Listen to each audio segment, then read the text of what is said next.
السلام علیکم ورحمۃ اللہ وبرکاتہ۔ محترم سامعین، آج کے ٹاپک میں ایک شرعی مسئلے کی وضاحت کرنا مقصود ہے۔ وہ شرعی مسئلہ یہ ہے، اگر کوئی عضو جسم میں زائد پیدا ہو جائے، زائد انگلی پیدا ہو جائے یا اسی طرح زائد ہاتھ پیدا ہو جائے، تو وضو اور غسل کے دوران ان کو دھونے کا شرعی حکم کیا ہے؟ یاد رہے، اگر کوئی زائد عضو پیدا ہو گیا ہے، وہ ہاتھ بھی ہو سکتا ہے، انگلیاں بھی ہو سکتی ہیں۔ اگر زائد ہاتھ پیدا ہوا ہے جسم میں، اسی طرح انگلیاں زائد پیدا ہوئی ہیں، اگر آپ غسل کر رہے ہیں تو پھر غسل کے دوران ان زائد اعضاء کو بھی دھونا ضروری ہے۔ کہ اگر آپ غسل کر رہے ہیں تو جس طریقے سے دیگر اعضاء کو آپ نے دھویا ہے غسل میں، تو اسی طرح ان زائد اعضاء کو بھی دھونا غسل کے اندر ضروری ہے۔ جہاں تک وضو میں ان اعضاء کے دھونے کا حکم ہے، اس بارے میں تھوڑی سی تفصیل یہ ہے، اگر یہ زائد اعضاء ایسی جگہ پیدا ہوئے ہیں جن اعضاء کا وضو میں دھونا فرض ہوتا ہے، مثال کے طور پر ہاتھوں کا دھونا فرض ہے، پاؤں کا دھونا فرض ہے، اور یہ زائد اعضاء جو پیدا ہوئے ہیں وہ ہاتھوں میں ہوئے ہیں یا پاؤں میں،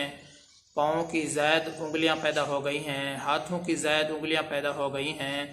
تو اب ان کا شرعی حکم یہ ہے کہ جس طریقے سے پاؤں کا دھونا فرض ہے، تو ان زائد عضو کا جو انگلیاں پاؤں کے اندر پیدا ہوئی ہیں ان کا دھونا بھی ضروری ہے، فرض ہے۔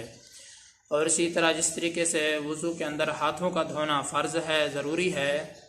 تو جو زائد انگلی پیدا ہوئی ہے تو اس کا بھی دھونا فرض ہے، ضروری ہے۔ لیکن اگر یہ زائد عضو ایسی جگہ پیدا ہوا ہے جس کا وضو میں دھونا فرض نہیں ہے،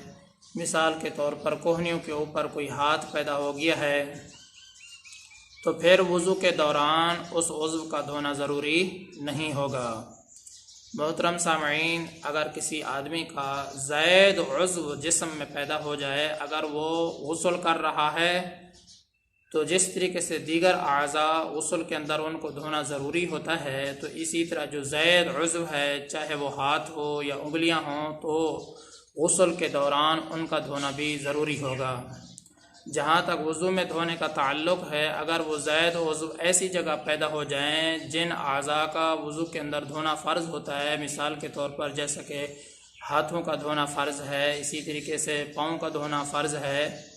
تو وہ جو زائد انگلی پاؤں کے اندر پیدا ہو یا اسی طرح ہاتھوں میں پیدا ہو جو زائد انگلی ہے، تو اس کا دھونا بھی ضروری ہوگا۔ لیکن اگر وہ جو زائد عضو ہے ایسی جگہ پیدا ہوا ہے جس کا وضو میں دھونا ضروری نہیں ہے، فرض نہیں ہے، مثال کے طور پر کوہنیوں کے اوپر کوئی ہاتھ پیدا ہو گیا ہے جو زائد عضو ہے، تو اس کا وضو کے دوران دھونا ضروری نہیں ہوگا۔